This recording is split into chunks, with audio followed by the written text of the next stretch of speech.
Mon nom est Bernard Cotier, j'approche les 80 ans, je suis retraité. Je suis Laurence Perazzi, je travaille au rayon de la mercerie. Je m'appelle Rita, je suis au linge de maison. Je suis là depuis 81 et en bonne compagnie avec la Marinette. Paul Dutemps, à Emmaüs 43, j'ai acheté à la caisse. Je suis à Emmaüs depuis pratiquement le début, puisque j'étais aux premières réunions avec l'abbé Pierre en 1980. J'ai connu Emmaüs depuis, je pense, ma tendre enfance. Emmaüs, on en avait entendu parler un peu. Non, je ne connaissais pas spécialement la philosophie d'Emmaüs. En 1954, j'avais 8 ans. Donc j'ai des bribes de souvenirs. Vaguement, mais... En 1979, je vois dans les rues du Puy une affiche. L'abbé Pierre donnera une conférence. Je me suis dit, tiens, mais cet homme-là, il n'est pas mort. Parce que dans les années 60-70, l'abbé Pierre fut au creux de l'exposition médiatique. Il nous a annoncé au cours de cette conférence qu'ils allaient venir, les compagnons d'Emmaüs depuis Guillaume, dans le Puy-de-Dôme, et des jeunes, faire une opération qu'ils appelaient les camps de jeunes, et qu'ils auraient besoin d'avoir l'appui des gens du Puy et des environs. Et quand j'ai su que l'abbé Pierre venait au Puy, tout de suite je suis allée à la première rencontre pour voir si je pouvais aider d'une façon ou de l'autre. Il nous a vraiment scotché. Quand vous voyez quelqu'un d'origine grande bourgeoise qui vient vous parler de façon aussi naturelle et qui est très proche des pauvres, ça vous marque. Février ou mars 1980, il revient pour une deuxième conférence. Et voilà, parce qu'il va y avoir une centaine de jeunes qui vont venir. On n'a pas les moyens de les loger, donc il faut que vous nous trouviez un logement. Qu'il nous faut un endroit pour stocker tout ce que nous allons récolter. Il nous faut un endroit pour vendre. Ouh là là. On découvrait tout, nous, hein. On était super naïfs. Ben voilà du pain sur la planche. Donc on s'inscrit, je dirais une trentaine de personnes à peu près. On s'était engagé sans savoir où on allait. À la suite de cette première rencontre de l'abbé Pierre, il y a eu l'organisation du camp d'été. Donc il y a une équipe de jeunes qui venaient de la France entière et même au-delà, qui étaient logés, nourris et qui étaient installés sur place pour récolter tout ce que les gens donnaient, pour aller ramasser, faire des ramasses et pour trier tout ça.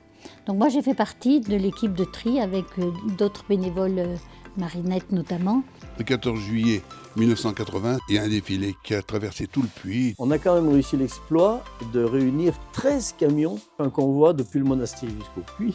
Et quand on est arrivé, il n'y avait pas que le monastier. Et les camions, il y en avait eu peut-être une cinquantaine. Et tout ceci, direction Sainte-Marie. On a vécu une petite insurrection de la bonté à cette époque. Et beaucoup de gens de tout niveau de vie sont venus mettre la main à la pâte. L'opération avait laissé un bénéfice de 612 000 francs. L'abbé nous avait expliqué, voilà, les bénéfices sont répartis en 3 parts égales. Un tiers sur le plan local. Qu'est-ce qu'on va faire de 200 000 francs ? L'abbé Pierre était avec Jules. Jules, c'est un ancien clochard. Jules nous a dit, mais il n'y a pas d'accueil de nuit. Il faut créer un accueil de nuit. Et donc le 16 août 1983, on a ouvert un accueil de nuit qui s'appelait Help Hospitalité Emmaüs Le Puy. on reçoit nos 2 premiers hébergés. On fait notre première embauche. L'opération va se renouveler après avec la rue Henri Pourrat. Les premiers bric-à-brac furent posés sur la commune de Vals. Le premier local, c'était rue Guillaume Chabalier. Alors, on vidait les sacs et tout. On triait tout de suite à 3 et on sortait le jour de vente, on sortait les meubles, enfin les petits meubles, parce que c'était tellement petit. Pour laisser rentrer les clients. On a recherché donc le nouveau local qui a été pris à avenue de Vals.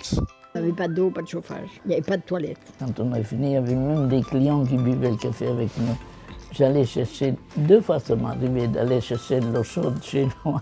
Chez les voisins. On a eu une série de bénévoles qui ont fait plus que ce que le président de l'époque pouvait faire, que ce soit au bric-à-brac. Elle a tenu l'affaire à bout de bras, c'est Marinette Chandès. Ça devenait trop petit, on va se résoudre à construire. En moins d'1 an, on construit le bâtiment. Et on a donc ouvert au mois de mai 2004 le bric 1.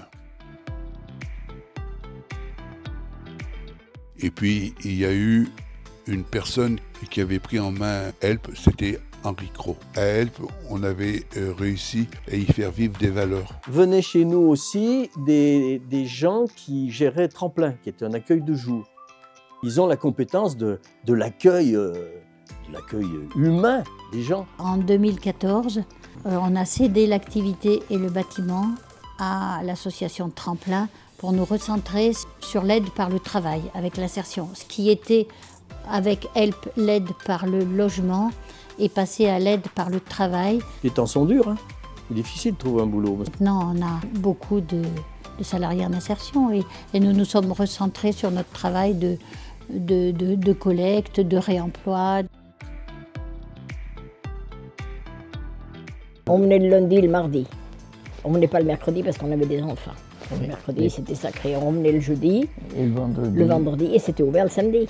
En ce moment-là, je viens 4 demi-journées. À cette époque-là, j'allais, je pense, 2 après-midi par semaine. Je suis revenue en tant que bénévole. Je suis présidente de la structure Emmaüs Environnement, qui est une filiale d'Emmaüs 43.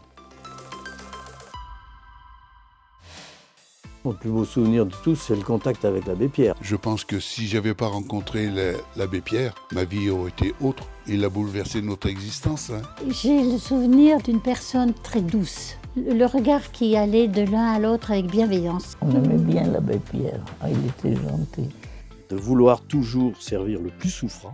Et il nous a dit pourquoi il était proche des pauvres. Un jour, toute la famille, ils étaient pas mal d'enfants, étaient invités chez des cousins. Mais lui avait fait une bêtise la veille et son père l'avait puni en lui disant « tu ne viendras pas chez les cousins ». Quand la famille est rentrée le soir et que ses frères et sœurs lui ont dit « c'était vraiment très bien, oh qu'est-ce que c'était bien », il a dit « je m'en fous ». Son père lui a dit « tu dois jamais te foutre du bonheur ou du malheur des autres ». Et il l'a emmené après le soir distribuer la soupe populaire. Et l'abbé Pierre a touché de près la misère des gens. Toutes les personnes qui sont intéressées par l'œuvre de l'abbé Pierre peuvent tout simplement venir comme donateurs, bien entendu, et clients. Pour avancer, il faut voir un peu ce qui se passe à côté, à quoi on peut être utile. On peut aussi bien croiser à Emmaüs des gens qui sont très aisés, d'autres qui ne le sont pas du tout, mais qui ont pour objectif d'aider les autres. Et c'est qu'en aidant les autres qu'on peut être heureux. Il faut qu'ils se lancent. Ce qu'il faudrait, c'est qu'ils viennent là pour apprendre. Je leur dirais de s'engager dans une action qui soit hors cadre professionnel, hors cadre familial, qu'ils y trouvent du plaisir. Comme l'a dit l'abbé Pierre, hein, si on ne trouve pas du plaisir, ça ne va pas aller loin. Hein. Y aller avec des valeurs, leur rappeler la parole célèbre de l'abbé Pierre, on ne peut pas être heureux sans les autres. Toutes les fois qu'on apporte une petite parcelle de réconfort ou de bonheur à quelqu'un, je pense que c'est une grande récompense en soi. Je ne sais pas si j'ai apporté du bonheur ou du réconfort à quelques personnes, j'espère que oui. Je pense que profondément, ça marque un être.